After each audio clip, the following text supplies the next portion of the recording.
Guys आज चाहिँ हामी झालमुरी बनाउँदैछौँ। चटपटे चटपटे यस्तो छ। अब यसमा चाहिँ तेलहरू हाल्नु पर्ने हुन्छ। तेल, रङको पानी, अमिलो। यो चाहिँ शीतल चक्नाको लागि बनाउँदैछौँ हामी। यस्तो भएको छ अहिले अलिक एकछिनमा। गाइस अब यो चाहिँ तेल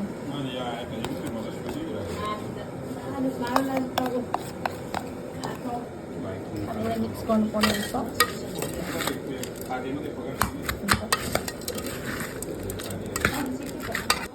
गाइस मेरो चाहिँ कोक छ, पिपाले खाँदैछु कोक।